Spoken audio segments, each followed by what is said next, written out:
Hello everybody, Microspec Gamer here. So today I'll be doing another one of these tier lists, and this time for the heavy.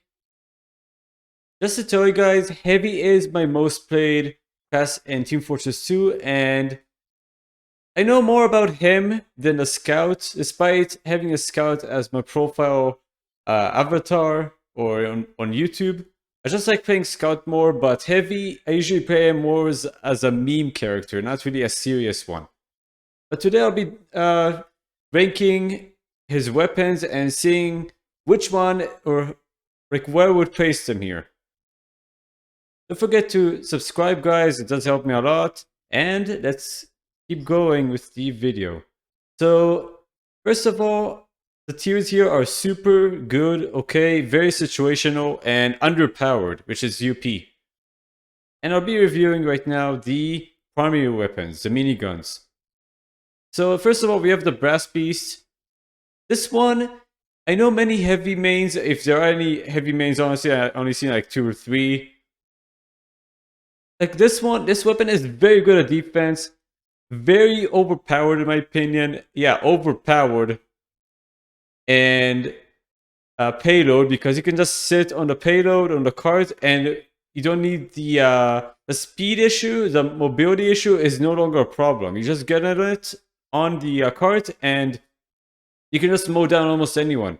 Snipers are or might be an issue, spies as well, but this is why you need a medic or a vaccinator medic nearby you so you can ignore damage. So I put it right here. This is one of my favorite miniguns to use. Obviously not good as an offensive heavy, but if it's based on control points or moving the cart, this is probably one of the best ones you can use there.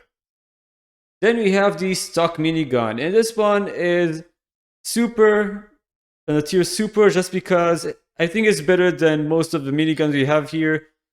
With one exception, you guys might know which one. I'm just going to point it out right now, the Tomislav. But that'll be the one right after these two here. So this one it's good on offense and defense. You can use it in every situation. It will beat the Brass Beast almost every time if it's a heavy versus heavy, unless if the Brass Beast heavy is already revved up and you don't have a mobility issue. You're pretty much, you're going to do more damage than most of the other miniguns aside from the Brass Beast here. And also, you don't have the revving up issue, which takes way too long as the Brass Beast here. So here we have the Hulong Heater, and this one, it's good in the zombie mode I showed in the previous videos, the zombie escape, because it staggers zombies quite often. But this weapon has one major issue. I'll put it right here. It's also good on the cart because ammo, you have infinite ammo when you're on the cart. And it's good against spies. Spies can definitely bypass the ring of fire, which it generates. But it's very good to make spies like jiggle. They have to jump over to even attack you. But before they even do that, they have to surprise you. Like if you're with a bunch of people, that eliminates the issue with a surprise attack from spies. But the main issue with it is that it consumes your ammo very quickly. The flames and the minigun rounds, it just eats ammo up. So you should always use this by a dispenser, I would say. Very helpful with engineers. You can act like a pyro while being a heavy at the same time, which is pretty cool. But you have to remember, you cannot have this revved up. You cannot sit in one area and just do nothing. Eventually, you'll be the noisiest guy on the game. It's one of the noisiest miniguns. I mean, the Brass Beast is not as noisier as much, but this one makes all the sound, which pretty much alerts the enemy anywhere. Then we have the Natasha, and this one is kind of a mixed bag for me. I despise this one as a scout because scout in general, this is the bane for scouts. I'll put this right here. It's okay. So I kind of forgot to mention, but the Brass Beast and the Natasha, all of these ones have a resistance, a 50% damage resistance, while actually 20%. That was my mistake. 20% damage resistance when you're at 50 health or lower. So you can tank more damage. I would probably prefer using Natasha more than a Brass Beast in this case. But the Natasha takes way too long to kill as a heavy. You do way less damage. It's the weakest, one of the weakest miniguns, and also you have the holster issue. It takes longer to rev up. Not as slow as the Brass Beast, but it is still pretty bad. Then we have the... Oh, and also a slowing ability is pretty annoying still, even though it was nerfed. Scouts before the nerf, I'm sure most scout mains hated this weapon, and they still do. And for the Tomislav, and this one is... I would say this is arguably better than the stock minigun. Before, when it was released, I think it was overpowered, like 30% faster rev up time. It's also silent. You can become a silent heavy, almost like a spy heavy, which is very unusual for a minigun. It's quiet, it revs up faster, and you can actually... It's not really hidden. I'm sure most people who play heavy long enough would know about it, but you can jump while revving up, so you can surprise an enemy quicker. Any other minigun would have an issue, especially the Brass Beast. That takes way too long to rev up, and the worst for surprises. Also, you're probably going to be dead by the time before you even shoot. Or they'll just run away. So yeah, these ones, that's how I ranked all of them. The Tomislav, I would say, is almost a direct upgrade. Just that the Tomislav does less damage from the regular minigun, and also another hidden positive to this one, it lasts longer because of the slower shooting time, and you don't really need to have faster shooting time or shooting rounds to kill most classes. I mean, scouts die pretty quickly, but you do have to have good accuracy with it. So it is similar to the direct hit, for instance, so you have to have better accuracy as a heavy. So now for the secondaries, and the steak sandwich, immediately, I'm just going to tell you now, it's a meme weapon. Unless if you use it for medieval mode, you're not going to be able to use it anywhere else usefully. You're going to die more than actually succeed in killing anyone. Because this one, it restricts you from the minigun. Like, you become faster, but you also take more damage, and anyone with a ranged weapon will kill you very quickly. It's not really a good weapon to use. But in medieval mode, it's also kind of mediocre because you do more damage, but also you take more damage. So it's kind of a mixed bag. The Doloco's bar. This one, surprisingly, I would actually put it here. It's definitely better than the... I'm just going to put it here. Not in an exact order here, but this gives you 50 health more over the amount. This would be good for a solo heavy. If there's no medic or no health anywhere on the map. Not the best option, but it's definitely good for a solo heavy. Especially against other heavies, if you don't want to use the shotgun or the sandwich. This is pretty much the best alternative there. The family business. This one is a direct upgrade to the shotgun. Sorry for all of you that might use a stock shotgun, but I see this one as a direct upgrade.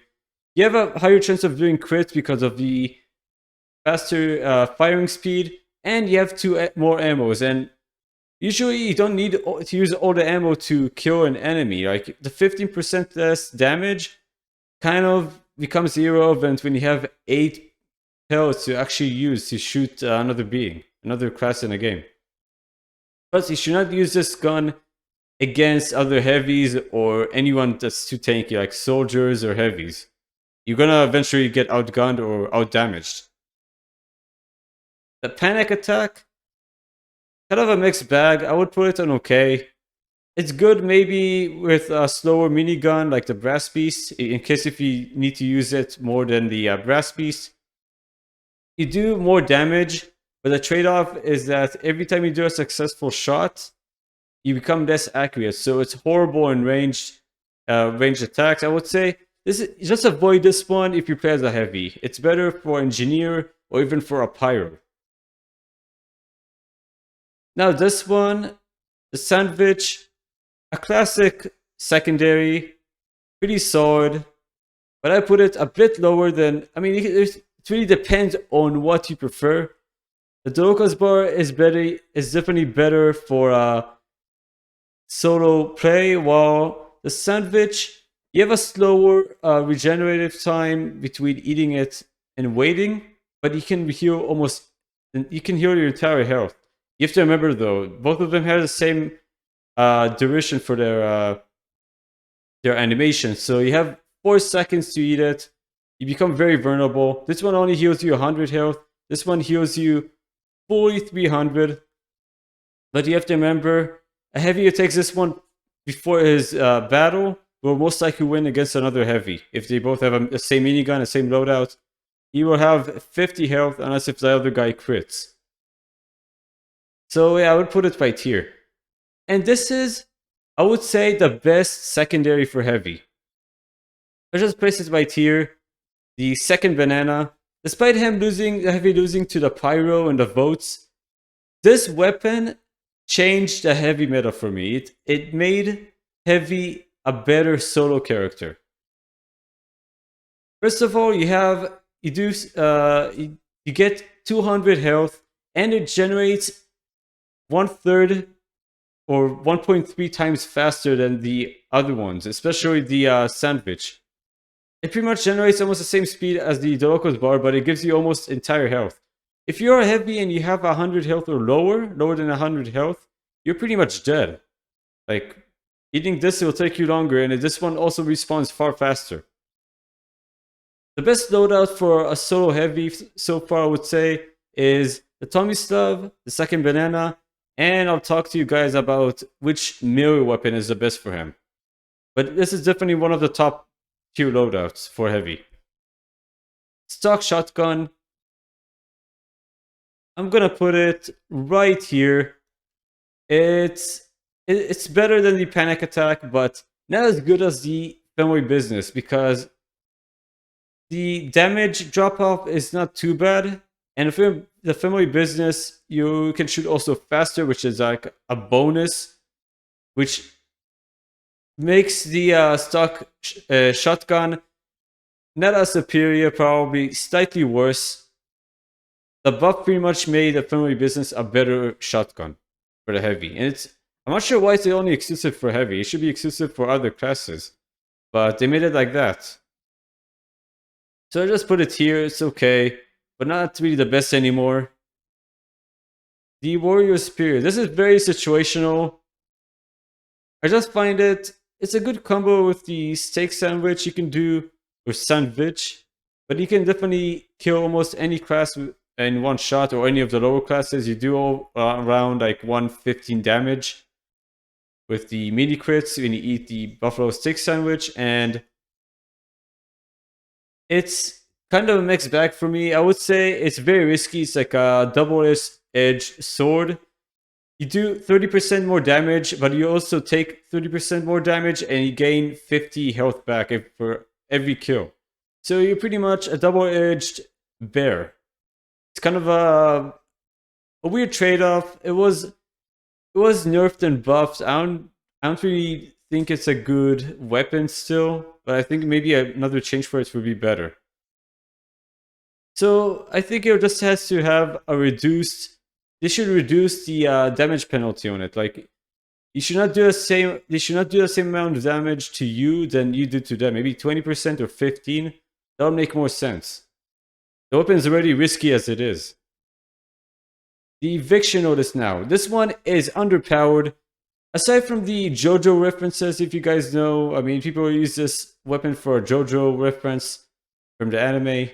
If you guys might know, I'm sure not everyone knows about it, but this weapon is underpowered.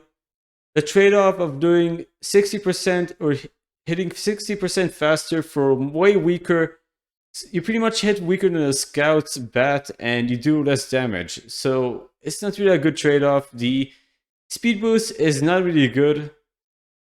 Also, your health gets drained, slower than the gloves of running urgently, but it's still underpowered. Probably the weakest melee weapon for heavy. Avoid it at all costs, unless if you just want to meme with it. Now the Fist of Steel. This one is, despite the nerf, is probably the best melee weapon for heavy. So it does have a slower holster time, but it's good against snipers, it's good against ranged weapons, and you can pretty much kill pretty much like a sniper or a scout if you're up close in a corner. Because you don't take as much damage, you only take 60% damage with the Fist of Steel. You become like a walking wall. And combine this with the Dolokos bar, you can pretty much survive a fully charged Machina headshot, which does usually 560 damage. And you can survive a few taunts, like the Sandman taunt, or a few of the taunts you just won't die, which is crazy. I just found that out a few days ago. But you can actually survive multiple taunts with this one. Taunts count as range damage, so it's kind of weird to say that, but that's how it is. Fist of Steel is a pretty solid melee weapon despite being nerfed. Now we get to the glove of running urgently, or you can just call it the GRU. So the GRU is, I would say, lower. Your health drains even faster than the eviction notice, but this is a utility weapon. You don't use it in combat ever, because you get to 100 health and you pretty much become a weaker, like a fat scout.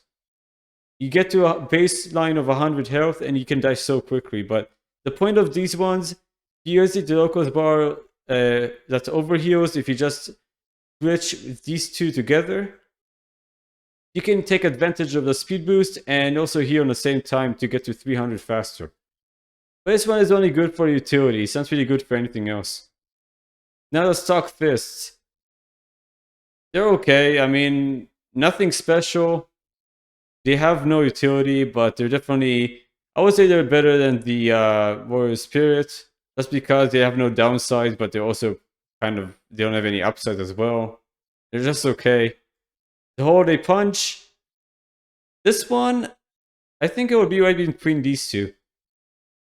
The Holiday Punch is probably the best against Ubered characters. You can pretty much stop an entire Uber if you manage to sneak by them. I guess if you use the Holiday Punch, the second banana, and the tummy stuff, you can pretty much be like a complete spy heavy. So you can counter Ubers if you're lucky enough behind an Uber medic, and he pretty much, that will shut down most Ubers. But it's more of a meme weapon. You should never use this one unless if you're gonna, you can hit the guy in the back. I would say it's only good in Ubers to catch off Ubers, and that's it.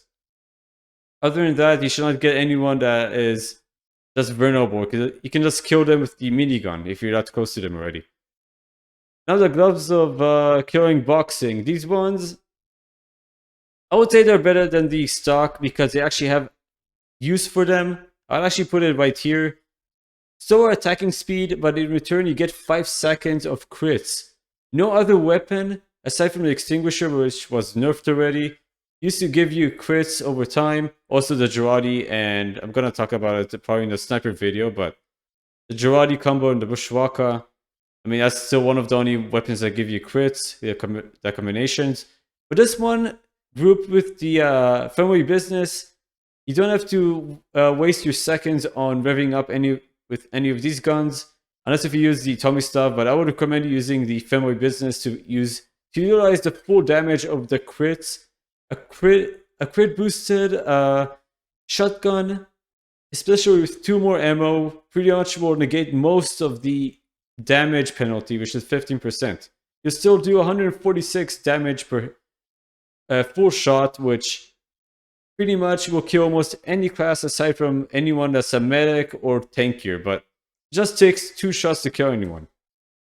So that'll be the list for the heavy. And what do you guys think about this list? What do you think? Maybe you have your own opinion on where I should put different weapons. But this is my list.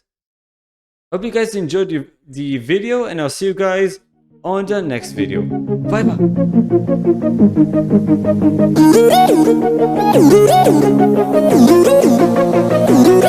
bye.